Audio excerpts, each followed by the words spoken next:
Welcome back to the Mountain View Natural Area. Last time we got to know the aspen woodlands a little bit. Today we're going to look at a little bit of a different kind of woodlands. We are going to go into the forest.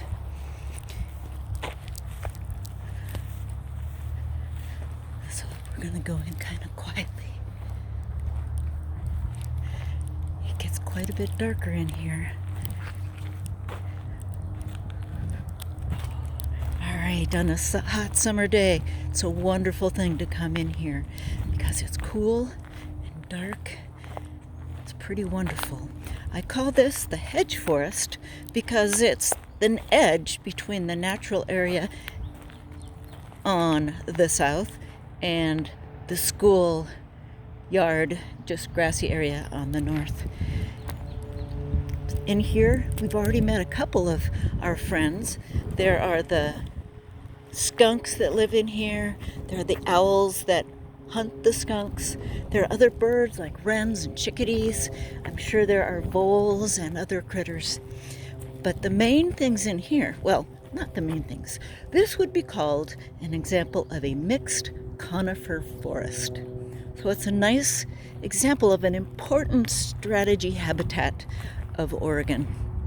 So mixed conifer, there's different kinds. Conifer, they're the kind of trees that have cones.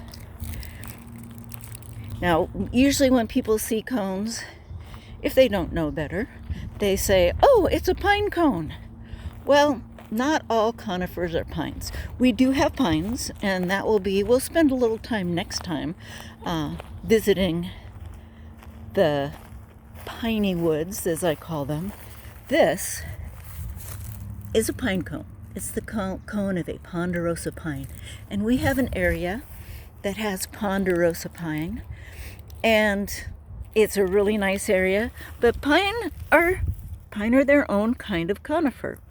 Pine have needles.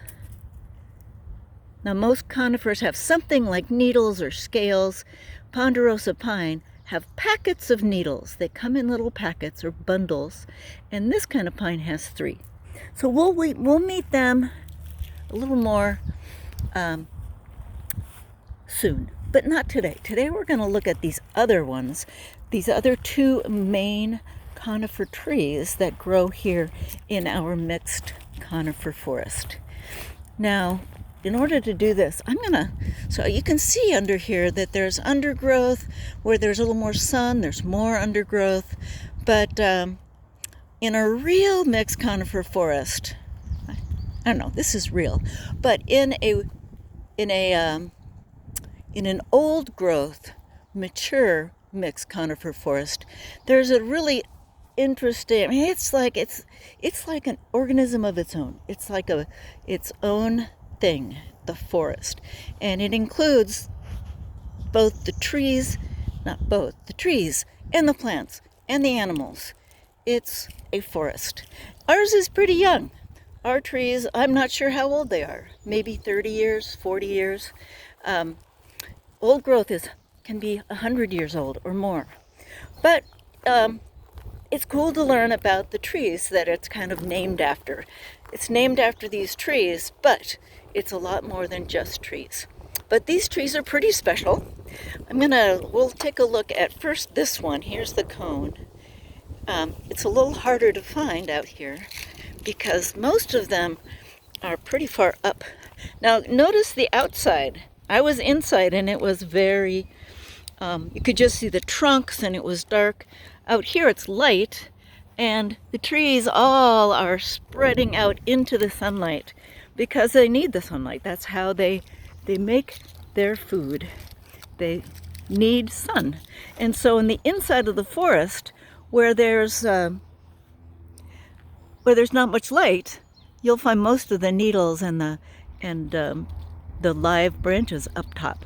But out here where there's sun on the edge, we've got lots of needles out here. Now, what I really love, this is a great time to come see conifers because what happens in the spring is something called bud break.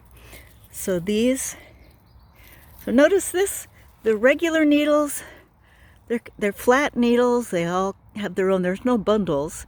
They pop out. Now these are flat, but they're stiff. They're kind of stiff and flat.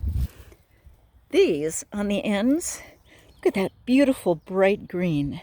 These are the brand new baby needles.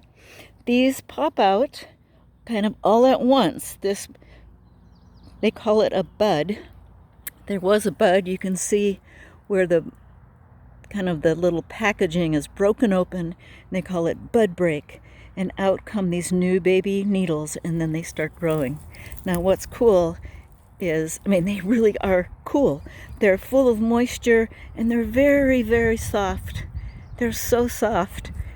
So sometime I want you to get out here or get out into any forest in May and touch one of these to your cheek and just see how cool and soft and beautiful they are.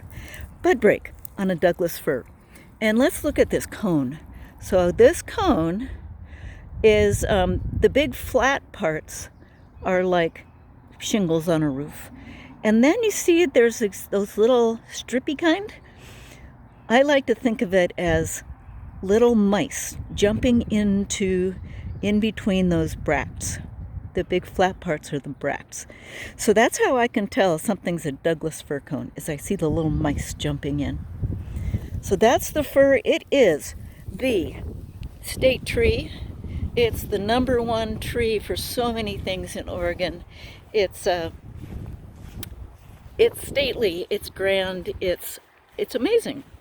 And we have quite a few of them out here in our forest. Now, here's another one that is not a Douglas fir. I'm going to have to find some of its cones. But it's got bud break happening. Check this out. Look at how beautiful those are. If I can get them out into the sunshine. Oh my gosh, they are so beautiful. So just like the fir, the dark ones, that's the old. In fact, the spruce come out all in circles, and these are, they almost hurt. They're so hard. But these, and look how beautiful this, just kind of light green, and then the brand new, there's like little white stripies and things on them. This is soft and pliable and gentle and cool and wet all at once. They're so sweet. They're very cool. And their cones, I'm at one of the trees that doesn't have very many. Their cones you can usually find on the ground. There's one right there. See any mice jumping in? No mice. Just a big, a bunch of those tiles like a roof. Now notice they all kind of point down instead of, we'll look later at all the cones and see. These are spruce cones. We have the Sitka spruce, another really important native tree, a native conifer of Oregon and the whole Pacific Northwest. All right, little introduction to two of our conifers that make up the mixed conifer woodlands. Come on back for our next look tomorrow.